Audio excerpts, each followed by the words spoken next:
बड़े बेटे या बड़े भाई, इस दुनिया के सबसे अंडररेटेड रिश्तों में से एक, जो शायद आज भी अपनी पहचान ढूंढ रहे हैं। बचपन से ही इनको एक लाइन सुनने को मिलती है, तू तो बड़ा है, और बस ये इस लाइन में ही सब समझ जाते हैं। ये नादानी नहीं कर सकते क्योंकि ये तो बड़े हैं ना, छोटों पर क्या असर होगा। वो एक दोस्त भी था, वो एक भाई भी था। जब जरूरत पड़ी तो वो बाप भी बना। फिर भी जब बात आई घर के बंटवारे की तो सवाल भी उसी पर उठा, और सबका भला बुरा भी उसी ने सुना। और इन्हीं बड़े भाइयों की तरफ से ये पोइट्री की इतने सख्त पैदा नहीं होते हैं। यूं ही नहीं है कि हम किसी बात पर नहीं रोते हैं। जरूरतें बड़ा बना देती हैं समय से पहले, बाकी दिल से शायद हम उम्र भर बच्चे ही रहते हैं। किचन का काम करने से लेकर के खुद के कपड़े भी खुद ही धो लेते हैं। दिखते भले हैं स्ट्रांग, पर कभी कभी हम बड़े बेटे भी रो लेते हैं। देखिए हमने मां के चेहरे की झुर्रियां, पापा के सफेद बाल, बहन की उम्मीदें देखी हैं हमने।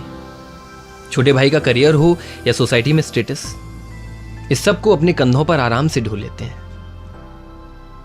कभी कभी दिल करता है बिना सोचे समझे खर्च करने को, पर घर चलाना है ना तो मन को मार लेते हैं। क्या है कि बड़े हैं ना तो उम्मीदें हजार हैं हमसे। पापा ने अच्छा किया तो उसको आगे बढ़ाना, बुरा किया तो उसका कर्ज चुकाना। हमारे फैसले पर ही तो टिका होता है घर का फ्यूचर, और शायद इसीलिए हमारे लिए ज्यादा मुश्किल है किसी का साथ निभाना। समाज में परिवार की ऊंची नाक के लिए अपने प्यार की बलि भी हम चुपचाप चढ़ा देते हैं। छोटों पर क्या असर पड़ेगा इसके चक्कर में यानी कितनी ख्वाहिशें चुपचाप मार लेते हैं। मूंछों के आने का इंतजार था क्योंकि जिम्मेदारियां दिख रही थी। चूल्हा जलता रहे घर का, उसके लिए चंद पैसों में हमारी मासूमियत बिक रही थी।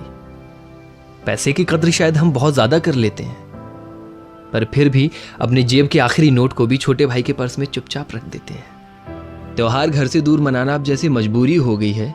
नौकरी, परिवार, इस सब में फंसकर अब तो दोस्तों से भी दूरी हो गई है। हमारा भी दिल टूटता है। लोग हमें भी रुलाते हैं, पर कभी किसी से जिक्र भी नहीं करते।